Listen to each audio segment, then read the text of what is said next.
Quand il avait 9 ans, Robert et son ami d'enfance Mike n'ont pas été invités à la maison de bord de mer d'un camarade de classe parce qu'ils étaient des enfants pauvres. Robert est rentré à la maison et a demandé à son père comment devenir riche. Et la seule réponse qu'il a obtenue a été « Tu dois apprendre à gagner plus d'argent ». Même enfant, Robert a compris que ce conseil ne l'aiderait pas à devenir riche. Le père de Robert, que Robert appelle son père pauvre, était enseignant et gagnait bien sa vie, mais il a toujours eu des difficultés financières. Voyant à quel point Robert et son ami Mike étaient déterminés à apprendre à gagner plus d'argent, le père de Robert, le père pauvre, leur conseille d'aller parler au père de Mike, que Robert appelle son père riche. Robert et Mike sont tous deux très surpris car le père riche n'est pas encore riche. De plus, il n'avait jamais terminé son année de 4e, mais dirigeait plusieurs entreprises prospères. Néanmoins, ils sont allés rencontrer le père de Mike. Le jour de la rencontre, il leur a demandé s'ils étaient prêts à apprendre à gagner de l'argent. Ils étaient enthousiastes et ont rapidement hoché la tête. Il leur a alors fait une proposition. Il leur a dit qu'il leur apprendrait à gagner de l'argent, mais pas dans une salle de classe. Il ne leur apprendrait que s'ils travaillaient pour lui. Selon lui, ils perdraient leur temps s'ils voulaient simplement s'asseoir et écouter comme à l'école. Ils pourraient apprendre plus vite s'ils travaillaient pour lui. Robert voulait poser une question, mais il ne leur en a pas laissé l'occasion. Il a dit que s'il ne pouvait pas prendre une décision décisive, alors il n'apprendrait jamais à gagner de l'argent. Les opportunités vont et viennent, et être capable de savoir quand prendre des décisions rapides est une compétence importante. Il savait qu'il devait prendre une décision. Robert et Mike se sont regardés et ont tous deux accepté l'offre. Le père de Mike était heureux et a dit qu'il les paierait 10 centimes de l'heure et qu'il travaillerait 3 heures chaque samedi. Même si Robert avait un match de softball ce jour-là, il a choisi de travailler et d'apprendre au lieu de jouer. Il savait que c'était sa chance et il ne voulait pas la gâcher. Robert et Mike ont donc commencé à travailler pour Madame Martin, qui était une employée du père de Mike et qui s'occupait d'un petit supermarché. C'était le genre de magasin où les gens achetaient des produits de première nécessité, comme le lait, le pain, le beurre et les cigarettes. Le seul problème était que les magasins n'avaient pas de climatisation, donc ils devaient garder les portes grandes ouvertes sur la route et le parking, ce qui signifiait que la poussière tourbillonnait et se déposait à l'intérieur chaque fois qu'une voiture passait. Leur travail consistait à retirer les boîtes de conserve des étagères, à les brosser avec un plumeau pour enlever la poussière, puis à les ranger soigneusement. C'était un travail ennuyeux et abrutissant. Ils travaillaient 3 heures chaque samedi et étaient payés 30 centimes, ce qui n'était pas très excitant pour eux, car une bande dessinée coûtait 10 centimes à l'époque. Ils le faisaient parce qu'ils voulaient apprendre à gagner de l'argent, mais après 3 semaines de travail, Robert était prêt à abandonner. Il se sentait comme un esclave, travaillant pour seulement 10 centimes de l'heure, et il n'avait même pas vu le père de Mike depuis la première rencontre. Alors, à l'heure du déjeuner, la 4e semaine, il a dit à Mike qu'il arrêtait. L'école était déjà assez ennuyeuse et il ne voulait plus perdre ses samedis à faire ce travail. Il en avait marre. À sa grande surprise, Mike s'est mis à sourire et a dit que son père s'attendait à ce que cela se produise. Il avait dit à Mike de le rencontrer quand Robert serait prêt à arrêter. Cela a mis Robert en colère, mais Mike a dit que la façon d'enseigner de son père est différente de celle des parents de Robert. Il n'aime pas faire la morale et utilise l'expérience comme moyen d'enseignement. Robert a accepté de rencontrer le père de Mike le samedi suivant pour l'écouter. Même son vrai père était en colère contre le père de Mike. Le père pauvre de Robert lui avait conseillé d'exiger une augmentation d'au moins 25 centimes par heure et de démissionner s'il ne l'obtenait pas. Lorsque Robert est arrivé chez Mike, il a dû faire la queue pendant 45 minutes avant que le père de Mike n'apparaisse enfin. Frustré et en colère, Robert a dit au père de Mike qu'il n'avait pas respecté sa part du marché. Il avait promis de lui enseigner s'il travaillait pour lui, mais il n'avait pas tenu sa promesse. Robert l'a accusé d'être cupide et de ne pas respecter ses employés.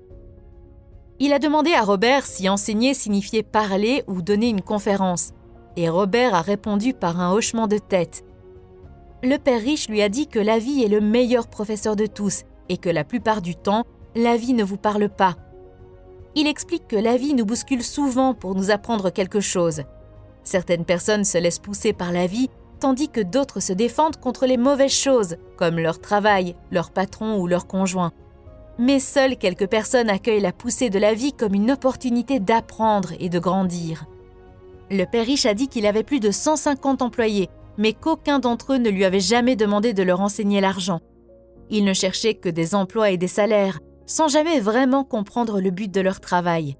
Cependant, lorsque Mike lui a dit qu'ils voulaient tous les deux apprendre à gagner de l'argent, Père Riche a décidé de créer un programme qui reflétait des expériences réelles.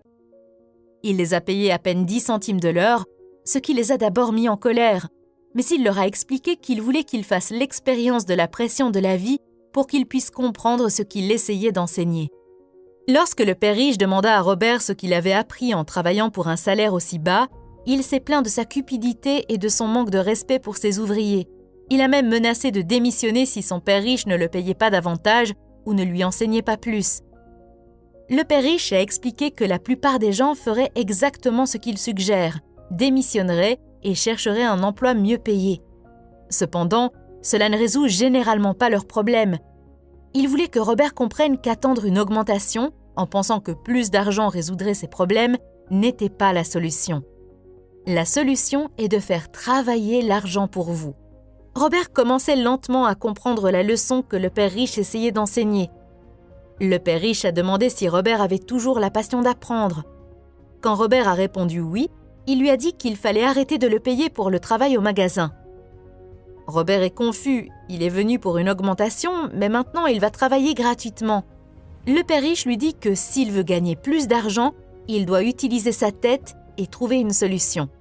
Robert et Mike ont travaillé gratuitement pendant 3 semaines. Un jour, le père de Mike est arrivé et a emmené les garçons dehors pour manger une glace. Le père riche leur a demandé s'ils avaient déjà appris quelque chose. Ils ont répondu non. Le père riche leur a dit qu'il ferait mieux de se dépêcher et de commencer à penser à la leçon qui les regarde. Pour expliquer la leçon, il a demandé aux garçons de regarder Madame Martin et les gens dans le parc et de se demander si la vie qu'ils mènent leur semble excitante. Ils travaillaient dur pour peu d'argent toute leur vie, s'accrochant à l'illusion de la sécurité de l'emploi et attendant avec impatience des vacances de 3 semaines par an et peut-être une pension après 45 ans de service. Le père riche leur a demandé si ce genre de vie les excitait et était prêt à leur offrir une augmentation de 25 centimes par heure. Leur cœur bat la chamade et ils savent que cela représente beaucoup pour eux, mais ils refusent quand même. Voyant leur résistance, le père riche a augmenté son offre à 1 euro de l'heure, puis à 2 euros. Chaque fois qu'il a augmenté son offre, le cœur de Robert a commencé à exploser et son cerveau l'a poussé à accepter l'offre. Il savait que 2 euros de l'heure auraient fait de lui l'enfant le plus riche du monde. Il ne pouvait pas s'imaginer gagner autant d'argent. Il voulait dire oui. Il s'imaginait un nouveau vélo, un nouveau gant de baseball et l'adoration de ses amis lorsqu'il montrerait son argent. Mais d'une manière ou d'une autre, sa bouche est restée fermée. Le père riche regardait 2 garçons qui lui faisaient face, les yeux grands ouverts et le cerveau vide. Il les testait. Et il savait qu'une partie de leurs émotions voulait accepter le marché. Il avait compris que chaque personne avait une partie de son âme faible et nécessiteuse qui pouvait être achetée. Et il savait que chaque individu avait aussi une partie de son âme qui était résistante et ne pouvait jamais être achetée. Il s'agissait seulement de savoir laquelle était la plus forte. Il a donc fait une offre finale de 5 euros de l'heure. Soudain, l'expression des enfants a changé et leur regard vide s'est transformé en calme.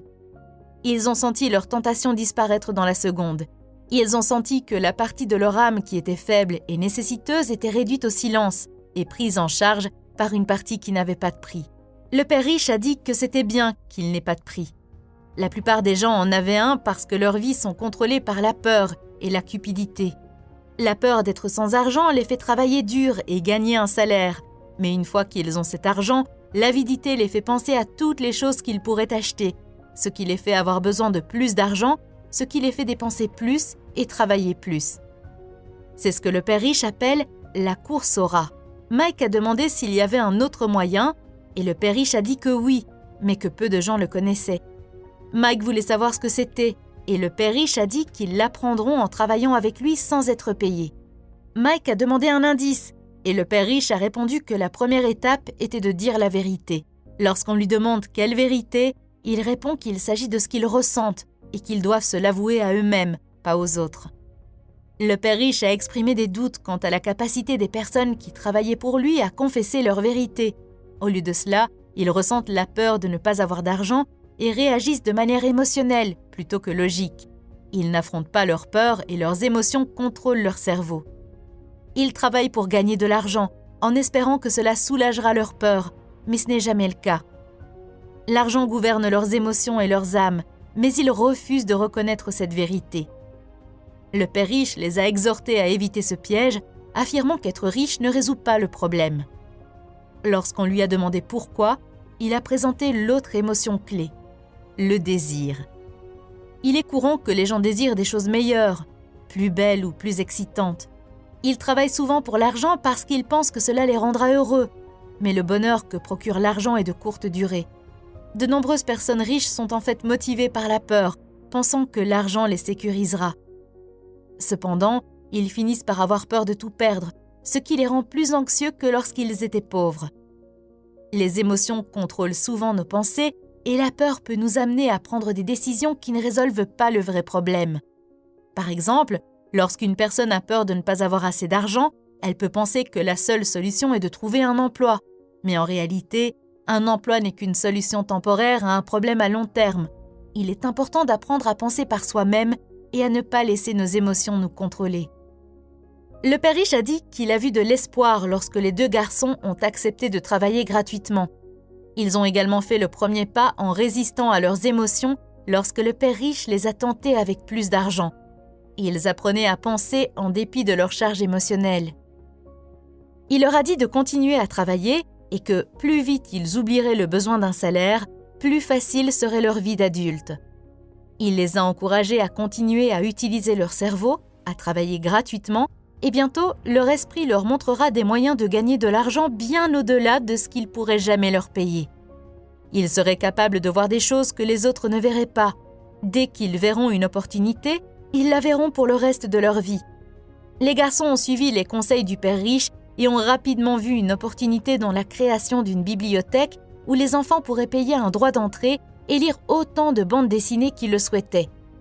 Ils ont engagé la petite sœur de Mike comme bibliothécaire en chef. Elle fait payer 10 centimes à chaque enfant pour entrer dans la bibliothèque. C'était une aubaine pour les enfants puisqu'une bande dessinée coûtait 10 centimes chacune et qu'ils pouvaient en lire 5 ou 6 en 2 heures. Mike et Robert ont gagné en moyenne 9,50 € par semaine sur une période de 3 mois. Ils ont payé sa sœur 1 € par semaine et lui ont permis de lire les bandes dessinées gratuitement. Ils ont dû fermer la bibliothèque au bout de 3 mois à cause d'une bagarre, mais ils avaient déjà appris à faire travailler l'argent pour eux, même s'ils n'étaient pas physiquement présents. Ils avaient appris la première leçon, à savoir que les riches ne travaillent pas pour l'argent. Ils étaient prêts à en apprendre davantage et le père de Mike était prêt à leur enseigner. Leçon numéro 2. Pourquoi enseigner l'éducation financière? Lorsque les gens demandent à Robert par où commencer pour devenir riche, il leur donne la même réponse que son père riche lui a donnée. Si vous voulez être riche, vous devez avoir des connaissances financières. Par exemple, la comptabilité est un sujet ennuyeux, déroutant, mais absolument crucial pour la réussite financière. Pour la rendre facile, le père riche a utilisé des images et un langage simple pour l'enseigner aux 2 garçons. L'une des premières choses que le père riche explique à Robert et Mike est la différence entre un actif et un passif. Il a dit « Si vous voulez être riche, la seule chose que vous devez faire est d'acheter des actifs.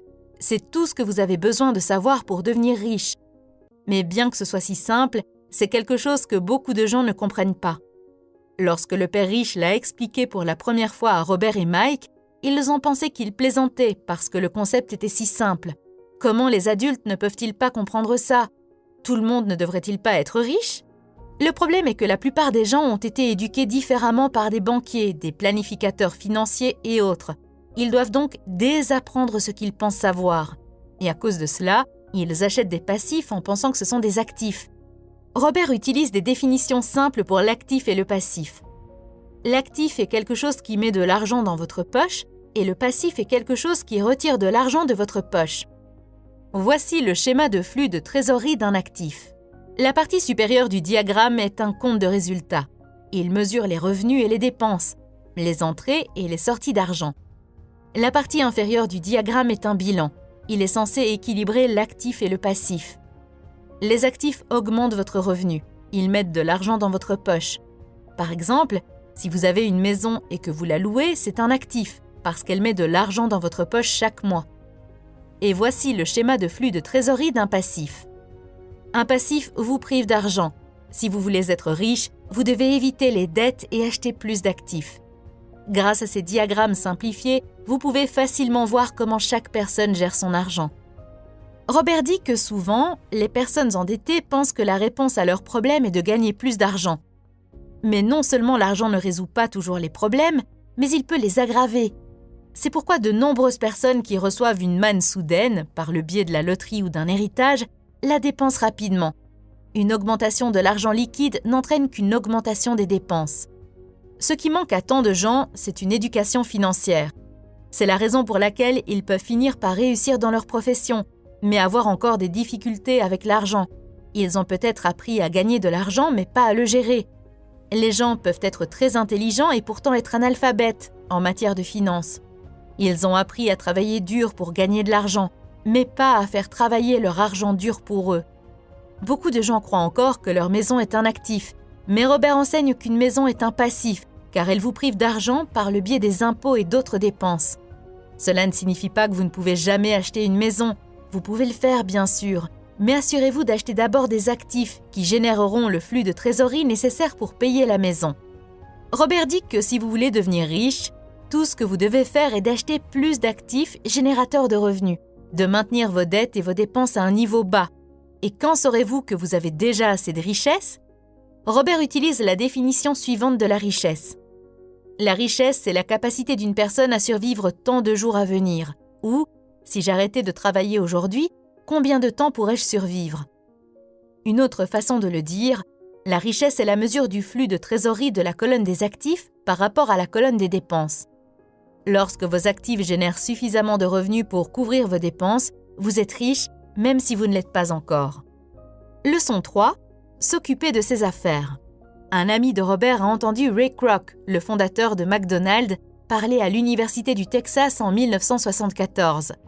Par la suite, Ray a accepté de rejoindre les étudiants dans leur lieu de rencontre préféré pour boire quelques bières. Il a demandé aux étudiants dans quel secteur ils travaillaient.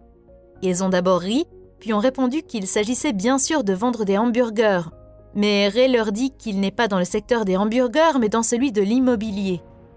Il savait que le terrain et l'emplacement de chaque franchise étaient les facteurs les plus importants de son succès. Aujourd'hui, McDonald's est le plus grand propriétaire de biens immobiliers au monde, possédant certains des carrefours et des coins de rue les plus précieux du globe. Il y a une grande différence entre votre profession et votre entreprise. Souvent, Robert demande aux gens « Quel est votre métier ?» et ils répondent « Oh, je suis banquier ». Puis il leur demande s'ils sont propriétaires de la banque et ils répondent généralement « Non, je travaille là-bas ». Dans ce cas, ils ont confondu leur profession et leur entreprise. Leur profession est peut-être celle de banquier, mais ils ont toujours besoin de leur propre entreprise. Tant de gens travaillent pour tout le monde, leur employeur, le gouvernement pour les impôts et la banque pour l'hypothèque. Ce que Ray Kroc et son père riche savaient, c'est le secret numéro 3 des riches, occupez-vous de vos affaires. Ne pas passer sa vie à travailler pour quelqu'un d'autre. Trop de gens passent leur vie à s'occuper des affaires de quelqu'un d'autre et à le rendre riche. S'occuper de ses affaires ne signifie pas créer une entreprise, bien que pour certaines personnes ce soit le cas. Votre entreprise doit plutôt tourner autour de votre colonne d'actifs et non de votre colonne de revenus. Gardez votre emploi de jour, mais commencez à acheter des actifs réels et non des dettes qui perdent leur valeur dès que vous sortez du magasin. Maintenez les dépenses à un niveau bas, réduisez les dettes et construisez avec diligence une base d'actifs solides. Les parents doivent enseigner cela aux jeunes avant qu'ils ne quittent leur maison, afin qu'ils comprennent ce qu'est un véritable actif et qu'ils ne se retrouvent pas piégés dans un style de vie endetté. Selon Robert, les véritables actifs entrent dans la catégorie suivante. Les entreprises qui ne nécessitent pas sa présence. Il en est le propriétaire, mais elles sont gérées ou dirigées par d'autres personnes. S'il doit y travailler, ce n'est plus une entreprise, cela devient son travail. 2. Les actions. 3. Obligations. 4. Biens immobiliers générateurs de revenus. 6. Les redevances de la propriété intellectuelle comme la musique et les brevets. 7. Tout ce qui a de la valeur produit des revenus ou s'apprécie et a un marché prêt à l'emploi. Acquérir des actifs que vous aimez. Robert aime l'immobilier et passe donc une grande partie de son temps à y réfléchir et à en acheter. Si vous n'aimez pas l'immobilier, n'investissez pas dans ce secteur. Même lorsqu'il travaillait pour Xerox, Robert s'occupait de ses propres affaires. Il a gardé son travail de jour et a lentement construit sa colonne d'actifs. Plus il comprenait la comptabilité et la gestion de trésorerie, plus il était à même d'analyser les investissements et finalement de créer sa propre entreprise. Il ne recommande pas aux gens de créer une entreprise à moins qu'ils n'en aient vraiment envie. Dans le cas contraire, il leur conseille de garder leur travail quotidien et de s'occuper de leurs affaires, construire et maintenir une colonne d'actifs solide. Au fur et à mesure que les liquidités augmentent, vous pouvez vous offrir des luxes, mais seulement si les liquidités le permettent. Constituez la colonne d'actifs et laissez les revenus générés par ces actifs payer les luxes. Lorsque les actifs génèrent suffisamment de revenus pour couvrir les luxes, c'est à ce moment-là que vous pouvez les acheter. Leçon 4. L'histoire des impôts et le pouvoir des entreprises. Beaucoup de gens voient Robin des Bois comme un héros, prenant aux riches et donnant aux pauvres. Le père riche ne partageait pas cette opinion. Il qualifie Robin des Bois d'escroc. Bien que le sentiment populaire soit que les riches devraient payer plus d'impôts et donner aux pauvres, en réalité, c'est la classe moyenne qui est fortement taxée, en particulier la classe moyenne supérieure éduquée. Pour comprendre comment cela se produit, Robert fait un bref historique des impôts. En Angleterre et en Amérique, à l'origine, il n'y avait pas d'impôts, seulement des prélèvements occasionnels et temporaires pour payer des choses comme les guerres.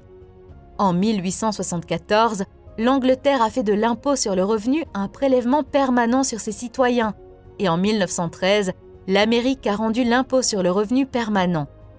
Ces pays ont réussi à faire accepter les impôts par la majorité parce qu'ils n'étaient d'abord prélevés que sur les riches.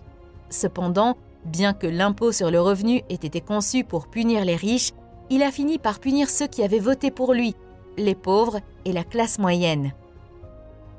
Le père riche explique que lui et le père pauvre sont opposés. Le père pauvre, en tant qu'employé du gouvernement, était récompensé s'il dépensait de l'argent et embauchait des gens, faisant ainsi grossir son organisation. Mais pour le père riche, moins il embauchait de personnes et moins il dépensait d'argent, plus il était respecté par ses investisseurs. Le père pauvre croyait sincèrement que le gouvernement devait aider les gens. Pour Robert, c'était un défi de travailler pour l'un des plus grands capitalistes de la ville et de rentrer chez lui avec un éminent chef de gouvernement. Ce n'était pas facile de savoir quel père croire. Mais avec le temps, en étudiant l'histoire des impôts, Robert a vu une perspective intéressante. Au fur et à mesure que l'appétit du gouvernement pour l'argent augmentait, les impôts devaient bientôt être prélevés sur la classe moyenne, et de là, ils ne cessaient de diminuer. Mais les riches ont vu une opportunité car ils ne jouent pas selon les mêmes règles. Les sociétés, devenues populaires à l'époque des voiliers, offraient un moyen de contourner les impôts. La compréhension de la structure légale des sociétés a donné aux riches un avantage considérable et leur a permis de se montrer plus malins que les intellectuels. Une société est simplement un document juridique qui crée une entité juridique. Ce n'est pas vraiment une chose, ni une usine, ni un groupe de personnes. Mais elle offre un taux d'imposition sur le revenu inférieur à celui des individus. C'est pourquoi la plupart des personnes riches de la planète ne paient pas d'impôts ou ne paient qu'un très faible pourcentage de leurs revenus sous forme d'impôts. Les tentatives de punir les riches fonctionnent rarement, car les riches trouvent des moyens de minimiser leurs charges fiscales. Leçon 5. Les riches inventent l'argent. Notre esprit est le bien le plus important. Si vous le formez correctement, vous pouvez gagner des millions à partir d'une simple idée ou d'un accord.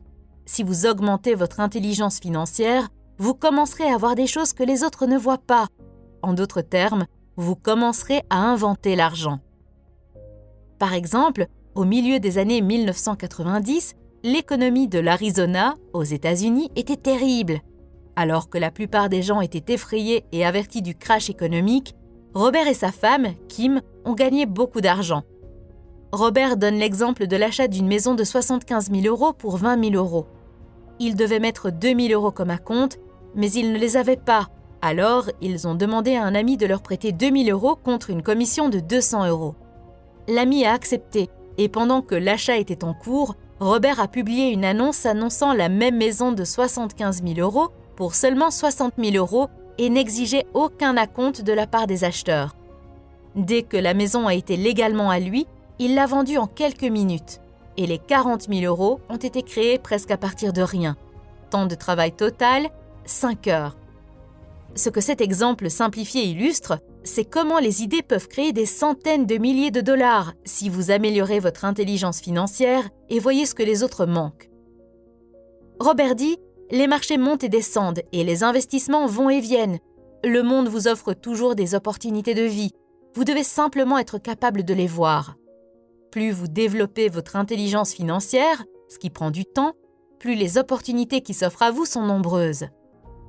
De nombreux changements sont à venir dans notre monde et développer votre QI financier vous permet de voir cet avenir de changement à travers la lentille de l'excitation et non de la crainte.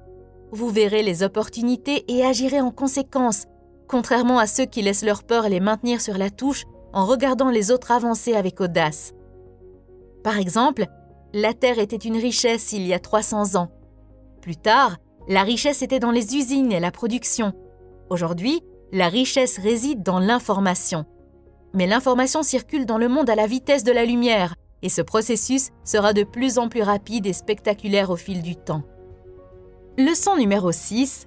Travailler pour apprendre, ne pas travailler pour l'argent. Il y a quelques années, Robert a été interviewé à Singapour par une journaliste qui, au cours de leur conversation, a révélé qu'elle voulait devenir un auteur de best-seller comme lui. Mais ses romans, dont tout le monde disait qu'ils étaient excellents, ne se vendaient jamais. Robert lui suggère de suivre un cours de formation à la vente. Cela a offensé la journaliste, qui lui a dit qu'elle avait une maîtrise en littérature anglaise et ne voyait pas en quoi apprendre à vendre l'aiderait. En fait, elle déteste les vendeurs. Lorsque Robert lui a fait remarquer qu'il était un vendeur de best-seller et non un auteur de best-seller, elle a répondu qu'elle ne s'abaisserait jamais à apprendre à vendre et a quitté l'interview. Il y a des gens talentueux tout autour de nous qui luttent financièrement, tout comme ce journaliste. Pour reprendre les termes d'un consultant en affaires, ils sont à une compétence près de la grandeur. Quand il s'agit d'argent, la seule compétence que la plupart des gens connaissent est de travailler dur.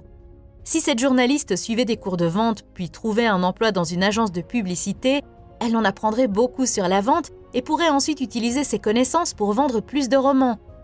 Lorsque Robert a publié son premier livre, If you want to be rich and happy, don't go to school, si vous voulez être riche et heureux, n'allez pas à l'école, un éditeur lui a suggéré de changer le titre en The Economics of Education. Mais Robert savait qu'un tel titre ne se vendrait pas. Bien qu'il soit en faveur de l'éducation, il a choisi un titre controversé parce qu'il savait que cela lui permettrait de participer à davantage d'émissions de télévision et de radio. Et ça a marché. Le père riche a encouragé Robert à apprendre un peu sur beaucoup de choses. C'est pourquoi Robert et son ami Mike ont travaillé dans de nombreux endroits en grandissant afin d'acquérir une variété d'expériences. La plupart des gens travaillent dur pour obtenir un emploi sûr, en se concentrant sur le salaire et les avantages à court terme. Ce qu'ils devraient faire, c'est chercher un travail qui leur permettra d'acquérir les compétences dont ils auront besoin. Robert recommande une vision à long terme. Au lieu de travailler simplement pour l'argent et la sécurité, prenez un deuxième emploi pour apprendre une deuxième compétence. Beaucoup résisteront à cette idée, car ils ne seront pas prêts à changer. Mais c'est comme aller à la salle de sport. Vous devrez peut-être vous convaincre de commencer, mais vous serez tellement heureux de l'avoir fait une fois l'entraînement terminé. Le père pauvre voulait que Robert devienne spécialisé, même si ça n'a pas bien marché dans sa propre vie. Il n'a jamais compris que plus on se spécialise, plus on est prisonnier et dépendant de cette spécialité. Le père riche, quant à lui, a encouragé Mike et Robert à se former et à se familiariser avec de nombreux secteurs d'activité.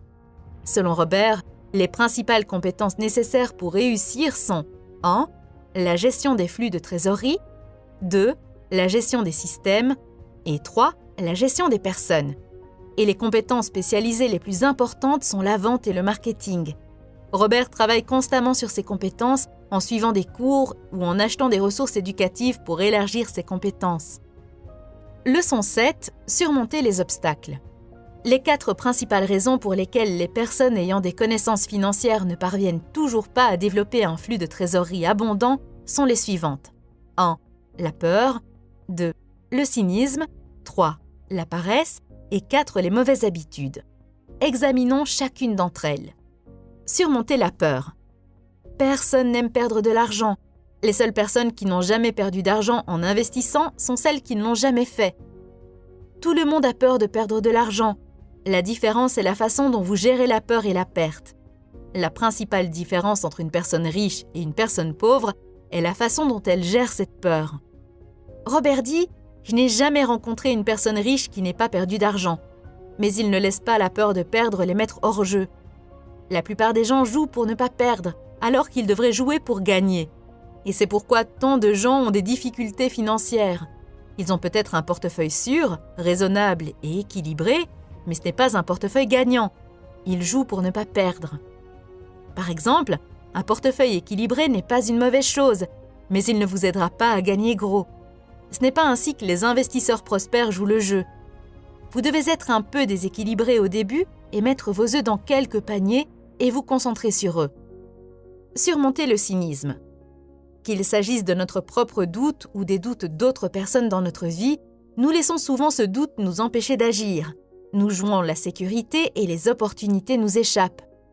Robert partage l'exemple d'un ami qui était sur le point d'acheter une propriété d'investissement à un excellent prix, mais qui a fait marche arrière à la dernière minute lorsqu'un voisin, qui n'était pas un investisseur, lui a dit que c'était une mauvaise affaire. S'il était resté, il aurait doublé son investissement et aurait commencé à sortir de la course au rat. Les doutes et le cynisme maintiennent la plupart des gens dans la pauvreté. Un père riche aimait dire « Les cyniques critiquent, les gagnants analysent. Les gagnants gardent les yeux ouverts et voient les opportunités que tout le monde a manquées. » Par exemple, l'immobilier est un outil d'investissement puissant pour quiconque cherche l'indépendance financière. Pourtant, chaque fois que Robert mentionne l'immobilier comme véhicule, il entend souvent « Je ne veux pas réparer les toilettes » ou « Je ne veux pas avoir affaire à des locataires problématiques ». Il se concentre sur les toilettes et cela les maintient dans la pauvreté. Vaincre la paresse. Quel est le remède à la paresse ? Un peu de cupidité. Cela peut être difficile à entendre car beaucoup d'entre nous ont été élevés pour voir la cupidité ou le désir comme une mauvaise chose. Plutôt que de dire « je ne peux pas me le permettre », changez votre état d'esprit en « comment puis-je me le permettre ?» Cela ouvre le cerveau et le force à penser à des solutions. « Je ne peux pas me le permettre » est un mensonge. L'esprit humain sait qu'il peut tout faire. En disant que vous ne pouvez pas faire quelque chose, vous créez un conflit entre votre esprit et votre esprit paresseux. Comment puis-je me le permettre ? Créer un esprit plus fort et un esprit dynamique. Sans cette petite avidité, le désir d'avoir quelque chose de mieux ne serait pas possible. Notre monde progresse parce que nous désirons tous une vie meilleure. De nouvelles inventions sont réalisées parce que nous désirons quelque chose de mieux. Nous allons à l'école et étudions dur parce que nous voulons quelque chose de mieux. Trop d'avidité est mauvaise, mais un peu peut vous motiver. Surmonter les mauvaises habitudes. Pour réussir, vous devez prendre des habitudes qui marchent. Le père pauvre payait toujours les autres en premier et lui-même en dernier, mais il lui restait rarement de l'argent. C'était son habitude. Au contraire, le père riche se payait toujours en premier, même s'il était à court d'argent. Il savait que les créanciers et le gouvernement se plaindraient s'il ne les payait pas. Cela motivait le père riche à chercher d'autres formes de revenus pour les payer. S'il se payait en dernier, il ne ressentirait pas ce genre de pression productive. Le fait de se forcer à réfléchir à la manière de trouver un revenu supplémentaire pour payer les créanciers l'a rendu plus fort. C'est tout pour cette vidéo. J'ai résumé quelques autres livres de Robert Kiyosaki. Si vous êtes intéressé, consultez la playlist que vous voyez sur votre écran. Merci de votre attention. À bientôt.